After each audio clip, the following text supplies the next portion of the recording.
Hey, what's up guys? East here with another informative video. Basically want to throw another video together because I wanted to explain everything that you're going to need to know about ripping out your differentials and shimming the differentials, what to do, how to do it, when to do it, and whether or not you even need to do it. So first and foremost, I've got my car taken apart quite a bit here, and Arrma is pretty awesome because one of their features for their 2019 version 4 models at least has very easy to access differential houses where it literally takes 4 bolts on all 3 of them to get into them. And right now you're looking at the back end differential housing. That's it. Of course, you're going to want to get the sway bar out of the way as well, which basically just means popping it out and getting it up out of the way. So, every once in a while I'll turn a light on so you guys can see things a little bit more clearly. Okay, so what I want to talk about is whether or not you need to shim your differentials and where to put those shims. So in the version 3, in the version 2, version 1, version 2, version 3 Arrmas, all 3 differentials needed shims on the interior. And the best way to kind of show you, here, let me just show you with the instructions so you get a good idea. So basically this is a blown up version of the differential inside of the Arrma Kraton. Now, I believe this might be the center diff, but irregardless, this section or this cup is the same on all 3 differentials. And this little cross section here is the same on all 3 differentials. Now, in the version 1, 2, and 3 Arrma Kratons, from what I understand, they did not have these shims. Now, it's common knowledge that if you've got an older version Kraton to go in and put these shims in, and in fact people were putting an extra shim, like they were doing 1 here, 2 here, 2 here, and 1 here. However, in the V4, in the 2019 version 4 Kraton, it comes with 1 shim already in place on all 3 differentials, as well as this shim right here, which wasn't in the older versions. It's basically right after this little gasket. People were recommending that you put a shim to protect this little bar from spinning and damaging that gasket. Well, in the 2019 version 4, it comes with a little shim. Granted, the shims that were being recommended in other people's advice was a much larger shim, basically from the Mugen Seiki, was the brand that you can pick up on like YouTube, a bag of shims, which basically came with this shim, which was much larger, and a bunch of these shims. Now, again, on the version 4 Kraton, it's already shimmed, except for if you want to replace these shims with the Mugen Seiki shims, I might recommend doing that because I don't know if the quality of these shims are as good, and I think that the Mugen Seiki shims are slightly, like a hair's breadth thicker, so by putting in 4 Mugen Seiki shims, you're in essence doing kind of what some people were saying 1, 2, 2, 1, because they're maybe a hair's breadth thicker. So if you're going to do, what I would recommend doing is just getting that Mugen Seiki pack, and when you're repairing your diffs, get rid of these stock shims because they're not that, the quality is not as good as the Mugen Seikis, and they're again slightly thinner. So then you can just put 4 Mugen Seikis in, 1, 1, 1, 1, and have a solid shimmed differential on all 3 of your diffs. So the reason why I would suggest swapping to the Mugen Seiki, if I'm even saying that right, I'll bring in an image of the Mugen Seiki package so you can see the brand number for that. This Mugen Seiki EO206 This is a set of shims for inside the diffs. Both the smaller shims for shimming the actual smaller gears, and then the larger shim for going right behind the main gear in there. I forget the name of it. But either way, this kit has both of those gears. From what I understand, the 2019 version 4, they did shim the inside of the diffs. But if they failed to, then you can get it done right. And there's lots of YouTube videos on how to shim those diffs, as well as putting the thicker diff oils in. But if you've got the version 3 or older, then you're going to want to put these shims inside your diff housing to tighten it up and to add to longevity.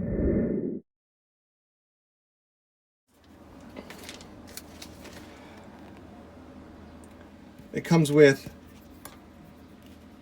16 of these to basically replace all 3 diffs, and it comes with this, but the version of this is more like the size of a quarter as far as like size. Of course, it's really thin. I didn't end up using that one on mine because when I put that one in, it was too tight. Because again, the Mugen Seiki diffs are a little bit thicker, and this one right here that comes stock is just fine, and it's smaller, and it covers up that gasket to protect it just fine. So I would leave that one alone and just replace these 4 with the Mugen Seiki diffs to do, like I said, an upgrade. And let me show you why that upgrade might be needed. When I took apart my center, which I'm not going to, in this video I'm not going to go through the extreme details of taking these apart, because it's super simple and all you have to do is see a blown up version like in the instructions to put it back together. Just unscrew all 4 of these, get inside of it. You are going to want to get rid of all the diff fluid in there if you're going to be replacing the diff fluid and putting something different in. You're going to want to use, this is a really good solvent for dissolving, just basically spraying this stuff. What I did was I sprayed this stuff into a jar and then filled it up like to about just basically that level and dropped all my stuff in there and shook it around, and that really did a great job cleaning off all the diff fluid. After that though, I did do a quick spray down on all the parts with this too, just because I'm not sure if this stuff, even though it does the other stuff does a great job dissolving the diff fluid, I'm not sure if it's leaving any kind of a residue or anything on the part, so I would rather just get everything cleaned off with a quick rinse of this stuff. So anyway, what I wanted to show you as to the reason why I would upgrade to the Mugen Seiki diff shims is because this is what it looked like on my center differential.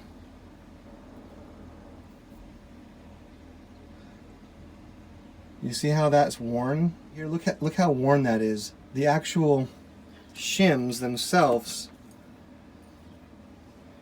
were literally wearing the side of that metal piece down. And this was only happening in my center diff, which is why it's highly recommended to increase the thickness of the diff fluid. The diff fluid stock is like 100,000 CST, and you want to put something thicker in there. Yeah, so here's another shot of another one of those. Look how damaged that is, and look how warped that is. This is what a good shim should look like. So, and this isn't the Mugen Seiki, this is the stock Arrma ones, which are, again, I don't think as good quality as the Mugen Seiki, and they are actually slightly thinner. So, I would show you an actual Mugen Seiki shim, but they're all currently inside of my differentials. So, the first thing that I would recommend you do if you want to do an upgrade on your diff house, on all of your diff houses, is take them apart and don't put any more than just one shim per cross section. Just one shim. If you upgrade to the Mugen Seiki ones, again, they're slightly thicker, so you'll kind of get that effect. I would say if you ended up having just the stock Arrma shims than putting 1, 2, 2, 1, whatever, like having 2 on one of the bars, because those are thinner. So I would suggest doing that. The next thing I wanted to talk about is shimming the outside of your differentials. So here is where a little bit of light is going to be helpful.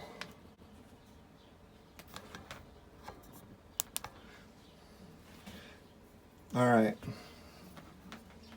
So you'll notice, I'm going to take it out. I've got 2 shims sitting on the outside right here. And they are this part right here, the Tekjo TKR 1222. Pick up a little bag of those because you're going to want to put just outside of this gear. And what I would recommend doing is taking a tiny dab of like diff fluid and just getting these wet, a little bit wet, and they'll stick to the side. If you get them just a little bit wet, they'll stick right here, and then they kind of, it's easier to put in. But basically, you do that. Actually, that went in super easy. So that basically eliminates the side to side slop. So you want to do that here. The other place you're gonna look to do that is on the front end. On this side again, I think the front end has a, yeah, you can see that little wobble and hear that ticking. That's because it needs to be shimmed. And this one, stock, did not come with any shims there. Now on the back end, however, this does come with 1 shim. I was able to put 2 in, so you're going to want to put an extra one in there, and that's the next place that you want to put a shim. Now, as far as the mesh goes for your differentials, the best way for me to determine the mesh ratio is by ear, playing it by ear, and also like feel. So when I drop, let me just set that up. So when I drop this in, and again, what's awesome is you literally just had to take off 4 bolts to get into the center diff. It's just amazing. I love it. So when you unscrew these 2 screws, it allows you to shift. It's like an easy way to set your mesh. And all you really want is just to hear this slight, very slight movement between the gears, just where there's just a hair. That's a good mesh on the center one. Now, another question that people have is, should a shim be added inside on this main input gear? When you get this thing off and you pull out the input gear, should you put one of these shims on the underside of the gear itself to basically push this thing that direction a little bit? And I've been testing around with it to see what I want to do, and I'm going to tell you, in my opinion, it is not needed. And here's how I'll demonstrate. Well, let me get back to the back side. So, listen to the noise made when I spin this gear.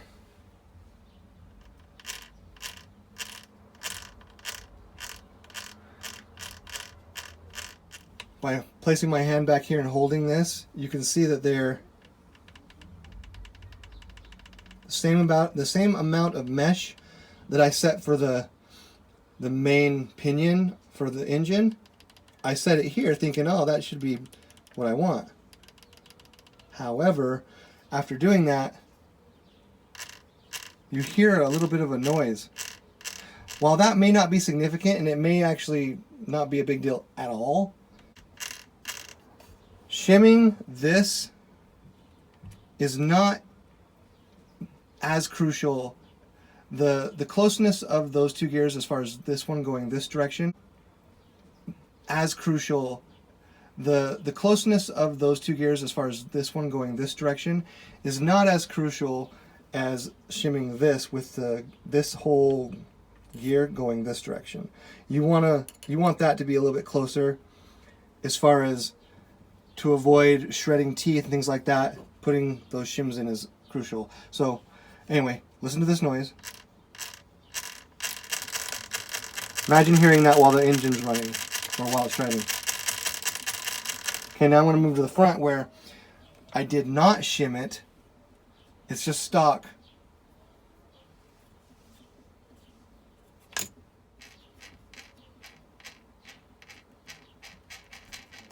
You'll notice here on the front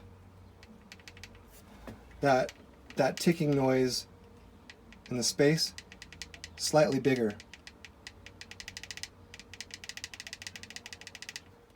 So I decided that I am actually going to go back in and remove the grub screw from this, take this back off and take that shim out because it's not needed.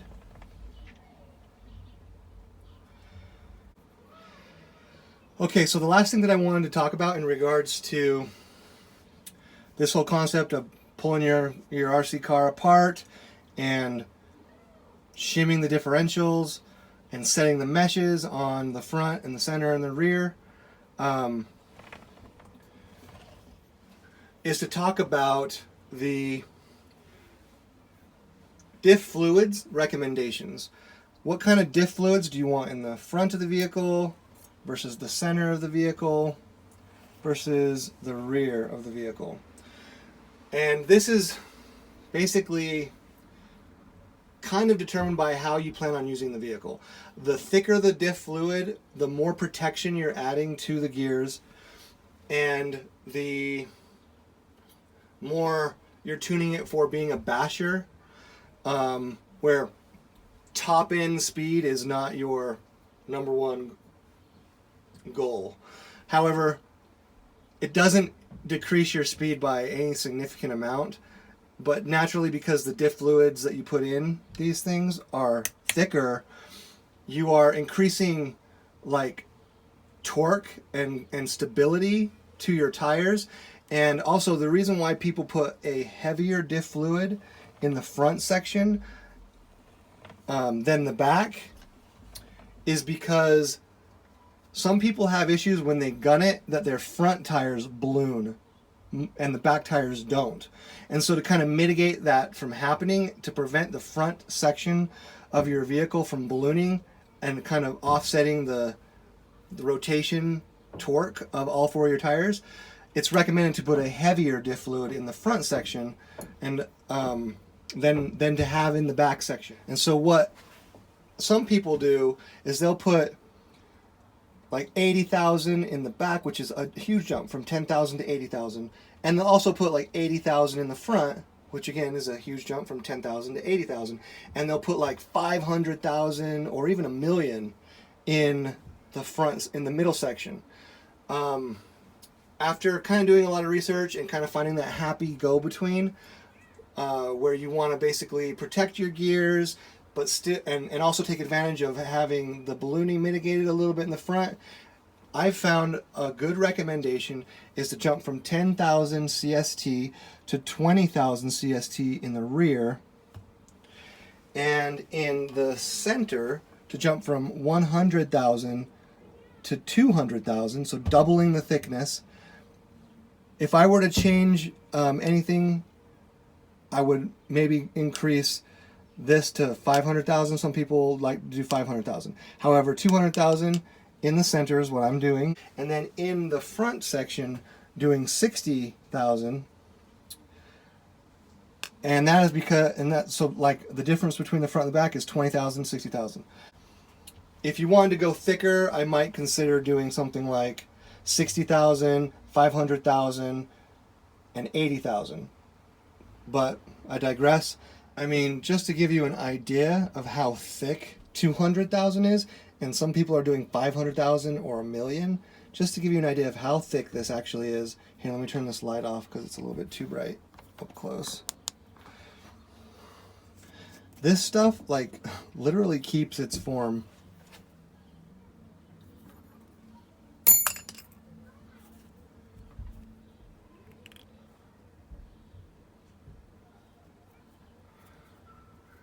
And you can squeeze it out.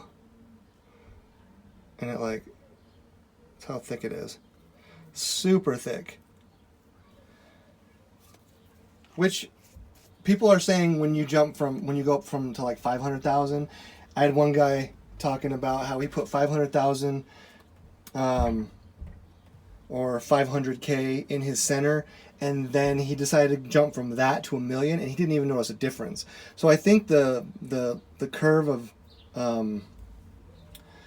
basically the curve of thickness as you get past, like, you know, 200,000 to 300,000, 400,000 up to 1 million, it's kind of a little bit less significant than when you jump from, say, 100,000 to 200,000. It's like literally double the thickness. So the other thing that I wanted to make sure you guys are aware of is when you are removing your diff houses. And this happened to me on my front end. Let me get this out. When you are taking these apart, I put in new bearings, which are from Avid Racing, and these are rubber sealed bearings, which are nicer. Also, just to give you a quick overview, when you buy this pack of bearings from Avid, it's the Arrma Talion. This whole kit comes with all the bearings you're going to need for the entire vehicle, which is basically 2 bearings for each of the 4 tires. Also, it's going to come with the 2 outside bearings for all 3 of your diffs, as well as this bearing, which goes